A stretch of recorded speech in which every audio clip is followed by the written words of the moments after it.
Villains. What would superheroes be without their villains? Especially this man right here. Anyway, here are the 10 greatest Spider-Man villains of all time. Coming in at number 10, we have Carnage. Making his first full appearance in The Amazing Spider-Man issue 361. Cletus Cassidy is a convicted serial killer that happens to share the same cell as Eddie Brock. The Black Venom symbiote then sort of creates a spawn in silence. A red and black spawn that becomes the Carnage symbiote. The reason as to why he's on this list is mainly because of how scary he is. Thinking that the world is weird and just stuck, and the only way to freedom is by killing. Combined with him being stronger and faster than Spider-Man, even forcing him to team up with Venom to defeat Carnage. I remember him from that TV show in the 90s where he was teaming up with the Venom to help the super evil guy Dormammu. His laugh was pretty weird.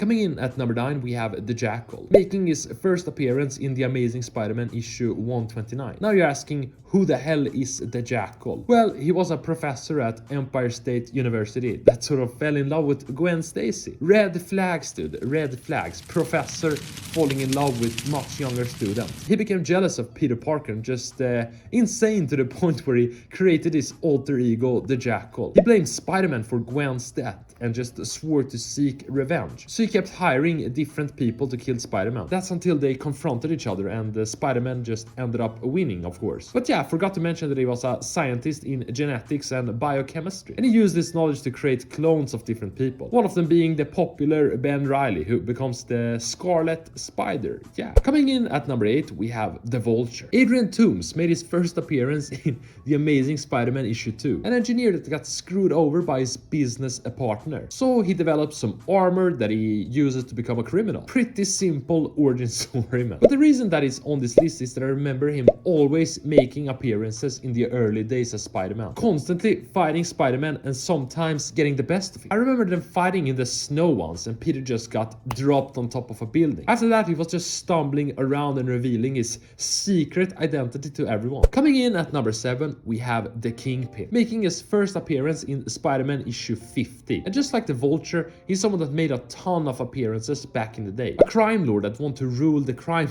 world in New York. Anyway, the reason that is on this list is because of his combination of intelligence and strength. He's someone that's able to rule the crime world in New York. And at the same time, he got the strength to go up against Spider-Man. Some noteworthy issues is The Amazing Spider-Man issue 195 to 200. You had Mysterio tricking Peter that Aunt May had died. His girlfriend left him. And on top of that, he was fighting Kingpin to the death. Speaking of Mysterio, we have him coming in at number 6, making his first appearance in The Amazing Spider-Man issue 13. What makes him so great is that he isn't your typical super strong villain. Instead, he uses highly advanced technology to create illusions and just confuse the wall crawler. One time he used illusions to trick Spider-Man into thinking he was a super small guy. And like I said, he tricked Spider-Man into thinking that Aunt May had died. And also that he was drowning in an empty pool. He was an awesome special effects person that realized that his job just wasn't taking him anywhere. A nice depression, dude. So he decided to become a criminal instead. Coming in at number 5, we have Craven the Hunter, making his first appearance in Spider-Man issue 15 back in 1964. Now you're saying, how can you put a guy like Craven on this list? Like, there's so many different...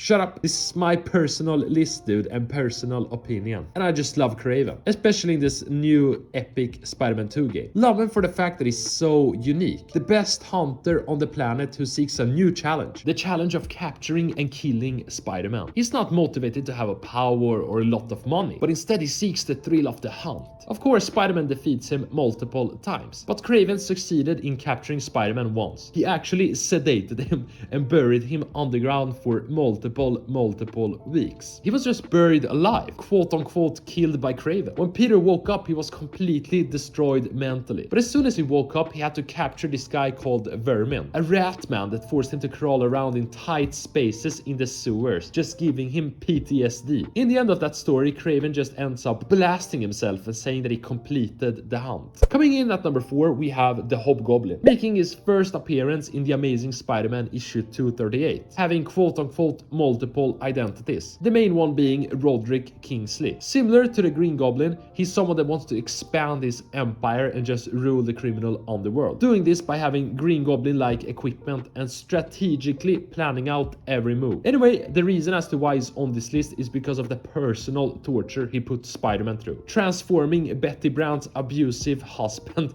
Ned Leeds into the Hobgoblin and just setting him up for failure. Coming in at number 3, we have Eddie Brock, or Venom I should say, making his first appearance in Spider-Man issue 300. I think, maybe 299, I don't know. Anyway, everyone pretty much knows the origins of this guy right here. But basically, he hates Peter Parker. Then he just bonds with the symbiote, who also hates Peter. Then they just dedicate their lives towards killing Peter. What I find interesting about Venom is that he's not your typical villain that's trying to get rich or get a lot of power. He doesn't want to kill innocent people or anything like that. He's even saved a lot of innocent people, especially innocent babies. Instead, he only wants to kill Spider-Man. Some popular Venom stories are when he kidnapped Peter to a deserted island, or when he teamed up with Peter to try to defeat Carnage. Coming in at number 2, we have the Green Goblin, making his first appearance in Spider-Man issue 14. Now you're saying, hey, how can you put Spider-Man's most famous villain at the second spot? Well, you know, because it's my list. Don't get me wrong, I sort of love Green Goblin. Or I don't like the guy personally because, you know, he's pretty evil. But Norman Osborn was a brilliant scientist that ended up in a scientific accident. An accident that gave him superhuman strength that sort of exceeds Spider-Man. But at the same time making him insane. Insane to the point where he's dragging Spider-Man across New York. And even killing his love interest Gwen Stacy. And being really the only villain that Spider-Man really hated and wanted to kill. And he got this wish through. Coming in at number 1, we have Doc Ock, making his first appearance in Spider-Man issue 3 back in 1963. A scientist that ends up in an accident, sort of fusing his 4 scary arms to his body. The reason I have him at number 1 is that he's made so many appearances over the years, combined with his goals being driven by science. Of course, he wants to have a lot of money and power, but he does it by stealing and creating technological equipment. Another reason as to why he's top of my personal list right here